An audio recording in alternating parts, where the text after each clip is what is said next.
എൻ്റെ എല്ലാ പ്രിയ കൂട്ടുകാർക്കും പുതിയൊരു വീഡിയോയിലേക്ക് സ്വാഗതം.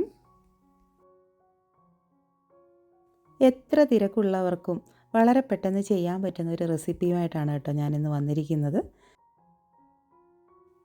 1 മണിക്കൂറിനുള്ളിൽ നല്ല പഞ്ഞി പോലത്തെ പാലപ്പവും അതിനുള്ള കറിയും ചായയും ഒക്കെ കൂടെ സെറ്റാക്കാമെന്ന് പറഞ്ഞാൽ നിങ്ങൾക്ക് വിശ്വസിക്കാമോ? എന്നാൽ വിശ്വസിച്ചോളൂ. വളരെ പെട്ടെന്ന് അരിയൊന്നും അരച്ച് വെക്കാതെ കുതിർക്കാതെ നല്ല ഇൻസ്റ്റൻ്റായിട്ട് നല്ല പഞ്ഞി പോലത്തെ അപ്പവും അതിനുള്ള കറിയും ഒക്കെ കൂടെ നമുക്ക് 1 മണിക്കൂറിനുള്ളിൽ സെറ്റ് ചെയ്യാം. നല്ല പഞ്ഞി പോലത്തെ അപ്പമാണ്. നമുക്കിത് പാലപ്പം എന്നാണ് പറയുക കേട്ടോ. ചില നാട്ടിലിതിനെ വെള്ളപ്പം, അപ്പം അങ്ങനെയൊക്കെ പറയാറുണ്ട്. ഇത് അപ്പച്ചട്ടിയിലൊഴിച്ച് ചുറ്റിച്ചെടുക്കുന്ന പാലപ്പമാണ് ഞങ്ങൾക്ക്. അപ്പോൾ ഇതെങ്ങനെയാണ് ചെയ്യുന്നതെന്ന് നോക്കാം. വളരെ സോഫ്റ്റാണ് കേട്ടോ. നല്ല പഞ്ഞി പോലത്തെ അപ്പമാണ്. നല്ല വെള്ള കളറിലുള്ള അപ്പമാണ്. അപ്പോൾ നമുക്കിതെങ്ങനെയാണ് ചെയ്യുന്നതെന്ന് നോക്കിയാലോ. ഇവിടെ ഞാനൊരു ബൗളിലേക്ക് 1 കപ്പ് റോസ്റ്റഡ് റൈസ് ഫ്ലോറാണ് ഇട്ട് കൊടുത്തിരിക്കുന്നത്. വറുത്ത അരിപ്പൊടി തന്നെ എടുക്കണം. വറുക്കാത്ത അരിപ്പൊടി എടുത്താൽ അപ്പം ഉണ്ടാക്കാനായിട്ട് പറ്റത്തില്ല. അത് ശരിയാവത്തേ ഇല്ല. ഞാൻ ട്രൈ ചെയ്ത് നോക്കിയിട്ടുണ്ട്, അതുകൊണ്ടാണ് പറയുന്നത്. വറുത്ത അരിപ്പൊടി തന്നെ എടുക്കുക. അതിലേക്ക് 1 കപ്പ് വെള്ളം കൂടെ ഒഴിച്ച് നമുക്കിതൊന്ന് കട്ടയില്ലാതെ കലക്കിയെടുക്കാം. വെള്ളം ഒന്നിച്ച് ഒറ്റയടിക്ക് ഒഴിച്ചു കൊടുക്കരുത്. കുറച്ചായിട്ട് ഒഴിച്ച് നന്നായിട്ടൊന്ന് കലക്കിയെടുക്കാം. അപ്പോൾ ആദ്യം ഞാൻ കുറച്ച് വെള്ളം ഒഴിച്ചു കൊടുത്തു. അതിനുശേഷം ബാക്കി വെള്ളം കൂടെ ഒഴിച്ചു കൊടുക്കുകയാണ്. ഇപ്പോൾ നല്ലൊരു സ്മൂത്ത് പേസ്റ്റായിട്ട് നമുക്ക് കിട്ടിയിട്ടുണ്ട്. കട്ടയൊന്നുമില്ല. അപ്പോൾ അതോടെ ഇരിക്കട്ടെ. ഇനി നമുക്ക് പാവ് കാച്ചുക, കപ്പ് കാച്ചുക, കപ്പി കാച്ചുക എന്നൊക്കെ കേട്ടിട്ടില്ലേ? അപ്പോൾ അതാണ് ചെയ്യാൻ പോകുന്നത്. അരിപ്പൊടി ഒന്ന് കുറുക്കിയെടുക്കാനായിട്ട്. അപ്പോൾ ഓരോ നാട്ടിലും ഓരോ പേരാണ് പറയുന്നത്, അതുകൊണ്ടാണ് ഞാൻ അങ്ങനെ പറഞ്ഞത്. 1/2 കപ്പ് വറുത്ത അരിപ്പൊടിയാണ് ഞാൻ എടുത്തിരിക്കുന്നത്. അതൊരു പാത്രത്തിലേക്ക് ഇട്ടിട്ട് 1.5 കപ്പ് വെള്ളം ഒഴിച്ചു കൊടുക്കുകയാണ്. സാധാരണ വെള്ളമാണ്, ചൂടുവെള്ളമൊന്നുമല്ല, സാധാരണ വെള്ളം ഒഴിച്ചു കൊടുക്കുകയാണ്. എന്നിട്ട് ഇത് നന്നായിട്ടൊന്ന് കലക്കി കട്ടയൊന്നുമില്ല അതെടുക്കാം. അപ്പോൾ ഇച്ചിരി ലൂസായിട്ടാണ് ഇതിരിക്കുന്നത് കേട്ടോ. വെള്ളം നമ്മൾ കൂടുതൽ ഒഴിച്ചു കൊടുത്തിട്ടുണ്ടല്ലോ. ഇനി 2 ടേബിൾ സ്പൂൺ വെളിച്ചെണ്ണ കൂടി ഞാൻ ഒഴിച്ചു കൊടുക്കുന്നുണ്ട്. വെളിച്ചെണ്ണ തന്നെ ഒഴിച്ചു കൊടുക്കുന്നതാണ് ടേസ്റ്റ് കേട്ടോ. അപ്പം നിങ്ങൾ വെളിച്ചെണ്ണ നിങ്ങളുടെ കയ്യിലില്ലെങ്കിൽ ഏതെങ്കിലും കുക്കിംഗ് ഓയിൽ എടുത്തോളുക. പക്ഷേ വെളിച്ചെണ്ണ ഉണ്ടെങ്കിൽ വെളിച്ചെണ്ണ തന്നെ ഒഴിച്ചു കൊടുക്കുന്നതാണ് അതിനൊരു ടേസ്റ്റ്, ആ ഒരു മണവും ഒക്കെ വരും. അപ്പോൾ ഇതെല്ലാം കൂടെ നമുക്കിനി ഒന്ന് സ്റ്റൗവിൽ വെച്ച് കുറുക്കിയെടുക്കാം. അപ്പോൾ മീഡിയം ടു ലോ ഫ്ലെയിമിൽ വെച്ചിട്ട് വേണം കുറുക്കിയെടുക്കാനായിട്ട്. ഒരുപാട് ഹൈ ഫ്ലെയിമിൽ വെച്ചാൽ ഇതിൻ്റെ അടിവശം അങ്ങ് കരിഞ്ഞു പോവുകയുള്ളൂ. നല്ല സ്മൂത്തായിട്ട് കുറുകി കിട്ടുകയില്ല. അപ്പോൾ മീഡിയം ടു ലോ ഫ്ലെയിമിൽ വെച്ച് ഇതൊന്ന് തിക്കാക്കിയിട്ടെടുക്കണം.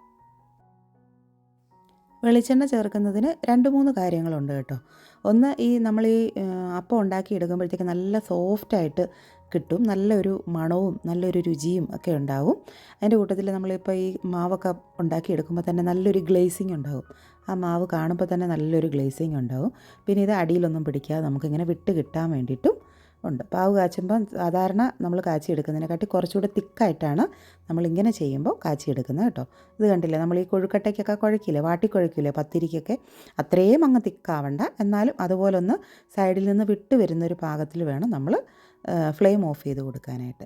ഇപ്പോൾ നമ്മൾ ആദ്യം മിക്സ് ചെയ്ത് വെച്ചിരിക്കുന്ന ആ മാവിലേക്ക് ഞാൻ ഇതും കൂടെ ഇട്ട് കൊടുക്കുകയാണ്. ഇപ്പോൾ നമ്മൾ കുറുക്കിയെടുത്തിരിക്കുന്ന ആ ഒരു അരിപ്പൊടിയുടെ മിക്സും കൂടി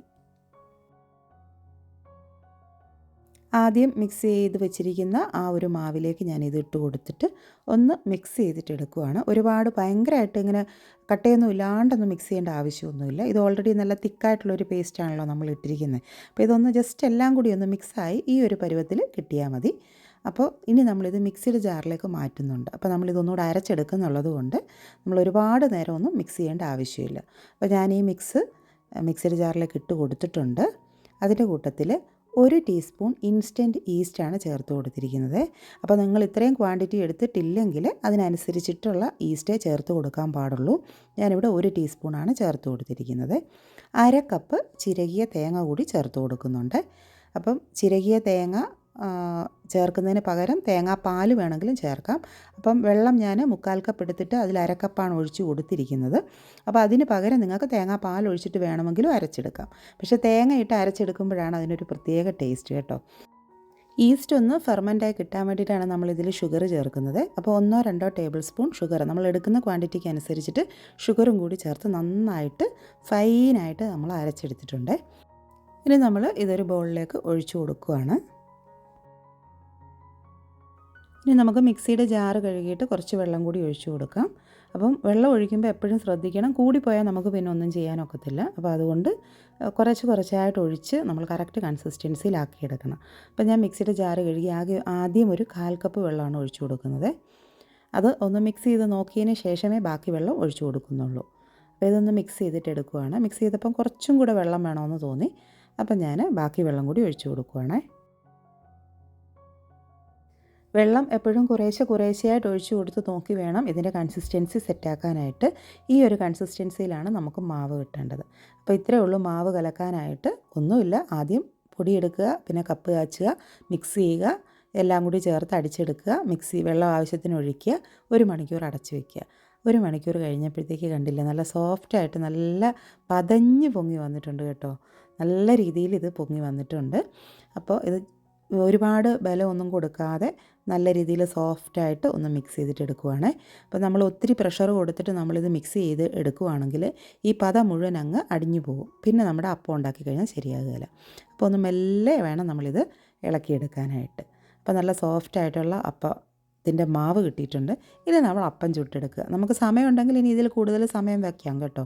അപ്പോൾ സമയമില്ലാത്തവർക്ക് വേണ്ടിയിട്ടാണ് ഈ 1 മണിക്കൂർ അല്ലെങ്കിൽ 1.5 മണിക്കൂറെന്ന് നമ്മൾ പറയുന്നത്. ആവശ്യത്തിന് ഉപ്പും കൂടി ചേർത്ത് നന്നായിട്ട് മിക്സ് ചെയ്തിട്ടെടുക്കുക. ഉപ്പും കൂടി ചേർത്ത് കഴിഞ്ഞാൽ നന്നായിട്ടൊന്ന് മിക്സ് ചെയ്തതിന് ശേഷം ഒരു 5 മിനിറ്റും കൂടി ഇത് അടച്ച് വയ്ക്കുന്നുണ്ട്. അപ്പോൾ ഇതെല്ലാം കൂടി കമ്പൈനായിട്ട് ഒന്നും കൂടി ഒന്ന് പൊങ്ങി വരാൻ വേണ്ടിയിട്ടാണ് ഒരു 5 മിനിറ്റ് കൂടി നമ്മൾ കൊടുക്കുന്നത്. എന്നിട്ട് നമ്മൾ അപ്പച്ചട്ടി ചൂടാക്കുക, ഓരോ അപ്പമായിട്ട് ചുട്ടെടുക്കുക. കണ്ടില്ലേ, മാവ് തവിയിൽ കോരി ഒഴിക്കുമ്പോൾ തന്നെ നമുക്കറിയാൻ പറ്റും ആ ഒരു അപ്പത്തിൻ്റെ സോഫ്റ്റ്നെസ് എത്രത്തോളം ഉണ്ടാവുമെന്ന്. ഇനി നമ്മളിത് ചുറ്റിച്ച് കൊടുക്കുമ്പോൾ കണ്ടില്ലേ, അപ്പോഴത്തന്നെ നല്ലപോലെ ഹോൾസൊക്കെ വന്ന് നല്ല സ്റ്റൈലൻ അപ്പമാണ് കേട്ടോ. എത്ര ബിസി ആയിട്ടുള്ളവർക്കും നല്ല നാടൻ പാലപ്പമൊക്കെ കഴിക്കണമെന്ന് തോന്നിക്കഴിഞ്ഞാൽ ഉണ്ടാക്കിയെടുക്കാൻ പറ്റുന്ന അടിപൊളി റെസിപ്പിയാണ്. അപ്പോൾ ഇതുവരെ ട്രൈ ചെയ്ത് നോക്കിയിട്ടില്ലാത്തവരൊന്ന് ട്രൈ ചെയ്ത് നോക്കണം കേട്ടോ. അപ്പോൾ ബിസി ആയിട്ട് ഒന്നിനും സമയമില്ലാത്തവർക്കൊക്കെ ചെയ്യാൻ പറ്റുന്ന ഒരു അടിപൊളി റെസിപ്പി തന്നെയാണ്. അപ്പോൾ ഞാൻ കുറച്ച് അപ്പമൊക്കെ ഇങ്ങനെ ചുട്ടെടുത്തിട്ടുണ്ട്. നല്ല സോഫ്റ്റാണ് കേട്ടോ, നല്ല അടിപൊളിയായിട്ടുള്ള അപ്പമാണ്. അപ്പോൾ ഇത് നമ്മൾ ചുട്ട് ഒന്ന് തണുക്കുമ്പോഴത്തേക്ക് നമ്മളിത് കാസറോളിനകത്ത് അടച്ചടച്ച് വെക്കണം കേട്ടോ. അപ്പോഴാണ് ഇത് നല്ല സോഫ്റ്റായിട്ട് എത്ര സമയം വേണമെങ്കിലും ഇരിക്കുകയുള്ളൂ. നമ്മളിങ്ങനെ തുറന്ന് വെച്ച് കഴിഞ്ഞാൽ കുറച്ച് കഴിയുമ്പോഴത്തേക്ക് ഇതിൻ്റെ സൈഡൊക്കെ ഒന്ന് ഹാർഡായിട്ട് വരും. അപ്പോൾ കണ്ടില്ലേ, ഇത് നല്ല സോഫ്റ്റായിട്ടുള്ള അപ്പമാണ്. അപ്പോൾ ഇന്നത്തെ വീഡിയോ എല്ലാവർക്കും ഇഷ്ടപ്പെട്ടെന്ന് വിശ്വസിക്കുന്നു. നോക്ക്, ഇത് മുറിച്ച് കാണിക്കുമ്പോൾ തന്നെ നിങ്ങൾക്ക് മനസ്സിലാവുന്നുണ്ടാവും അല്ലേ എത്രത്തോളം നല്ല രീതിയിൽ അപ്പം നമുക്ക് കിട്ടിയിട്ടുണ്ടെന്ന്. അപ്പോൾ അടുത്ത വീഡിയോയിലൂടെ വീണ്ടും കാണാം. എല്ലാവരും സേഫായിട്ടിരിക്കുക. Thank you.